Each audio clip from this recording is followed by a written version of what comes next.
Welcome to Win Online, your channel for educational videos. End of the year is approaching, end of the academic year is approaching, and the pressure is on for the teachers and the students to have this grand assessment or evaluation, the end of year assessment. And the pressure is greater for the teachers at this stage because they have to come up with a very comprehensive tool for assessment, a tool that does not leaves behind any area of growth, development and achievement. So in order to assist the teachers and the school administration and the principals with the creation of some very meaningful assessments, we have come up with the preschool assessments, and we are starting with age 3 to 4, subject English. Now I will provide you a rundown of all this assessment. There are 3 model assessments that we have designed. All 3 have the sections are the same, but the questions are different. So it's up to you how you use it. In the end, I will also provide a little bit of insight into what is the best way to use it. But let's first understand what this assessment is all about. So as I said, for age 3 to 4, subject English, the duration of the assessment is 2 hours, and this is level 1. So maybe you can call it ECD1 or play group or whatever you call it in your school. The objective of the assessment, what is the overall objective? The objective is that having high quality data and information for assessment increases our knowledge of each child and puts them at the heart of their learning. What is the purpose? We want every child to learn. We want every child to grow. We want every child to progress. And that's why we assess them. And this assessment gives us a very clear idea of where the child stands and what further needs to be done with the child. Now there is a note for the teachers. Please do not ignore it. This assessment comprises of 4 parts of 30 minutes each. It is advised that children should be given a 10-minute break after every 30 minutes of assessment. So there is part 1, part A, part B, part C, part D, but do not present all this assessment in one go to the students, because we know that the children are young, they cannot sit for longer periods of time. So it is advised that you do part 1, then you take a small break of 10 minutes, then do part 2, then take a break, and that's how you go about all the 4 parts. So and 30 minutes is the maximum time. I understand that the children will be able to do it before that. So if they finish it before 30 minutes, no problem, provide them a 10-minute break and move on to the next part. Now the first part, part A, there are objectives of this part. What is the objective? We are going to assess hand-eye coordination, which is extremely important at this level, proper pencil grip, proper posture while writing, and attention and focus on task. So these are the 4 areas that we will be assessing in part A. And for that, we have provided you different activities. So mostly join the dots or trace over the dots. There is a starting point and the student is supposed to trace over these dots. This is question number 1. Then there is question number 2, in which they are going in this direction. Question number 3 becomes a little more complex and there are loops in it. And then question number 4 is a little bit about the shape of the letters and some slanting lines. Above, on top of every assessment, we have also given you the grading. So how are you going to grade the students?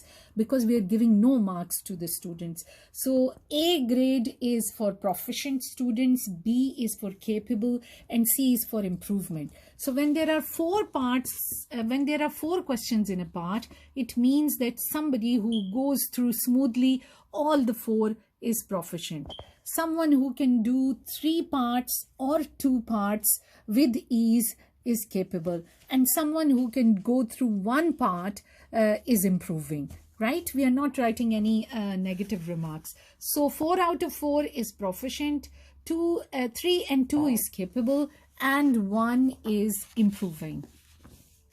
Now comes the next part of this assessment, and this part is about reading. That was about fine motor skills. Part A was about fine motor skills. Part B is about reading. And what are we assessing? Recognition of the taught letters, recognition of the letter related vocabulary, and recognition of initial sounds. We will be assessing the students in these three areas. Again, this part will have 4 questions, I believe. So the first one is look at the alphabet and read it. There are 3 different sets of alphabet. So the student has to point, or you have to point it, and the students are supposed to read these letters in one set, in the other set, and in the last set. The next part of this, the next question of this part is look at the pictures and say their names. So you point to the picture and the student says the name of the picture. Not the initial sound, not the letter, just the name. In the next part, the students look at the picture, they read the word, or you read it for them, and they tell you what is the initial sound or what is the initial letter. If you haven't taught them with sounds, they can tell you the letter, so that you check that they recognize the letter with which this word begins. And to support that, there is a picture also, so that they can make the association with the picture. And then the last one is look at the alphabet and circle the letter F, K, and G. So they have to look at all these jumble up letters, and they have to circle the ones that are provided on top. Please help the students while solving this paper. Use the help of an assistant teacher, and you can also ask the principal if there is any other teacher or any other adult available at that time in the staff. Please utilize that. Then part C is to check the writing skills, because we have checked the fine motor skills, we have checked the reading, now we are looking at the writing. So what are the objectives? The objectives are print awareness, correct tracing of the taught letters, shape recognition of the taught letters, and correct placement and formation of the taught letters. The first 2 parts had 4 questions each. So I explained you that 4 out of 4 is proficient, 3 and 2 is capable, and 1 is improving. Now this part has 6 questions. Now for that, 6 out of 6 is proficient, and then 5, 4, and 3 is capable, and 2 and 1 is improving. So you have to keep this in mind. You have to look who is doing which part more efficiently. So say and write over the dotted letters. They have to say the name and write over the dotted letters, and we have provided the starting dot as well. This is one part. The next part is fill in the missing letters in each row, but we have also provided them with the clues, so they have to just write and then read and complete it. The next part is color in the squares with the letter O in it, so they have to look at all the O's and just color all the squares with the O's in it. Then there is a matching activity where they have to match the same letters. Again, they have to trace over the correct letter and color the picture. Now this is a 3-fold activity. First, they have to know what this is. This is igloo. Then they have to recognize which letter does it start with, write the letter, and color the picture.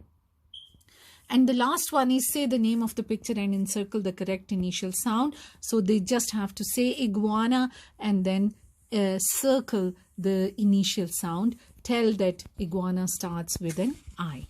So this is the writing part, and it has 6 questions. Now the language teaching or the teaching of English is not complete unless and until we check the oral aspect of it. How well can the students speak English? What is their sentence structure? How confident they are in expressing themselves in English? So for that, it is part D. And the objectives of this part are to assess the understanding of oral instructions, to assess the proper pronunciation and intonation, to assess the fluency in the use of English, and listening comprehension. Listening comprehension, like are they listening attentively to your questions and are they answering the questions appropriately?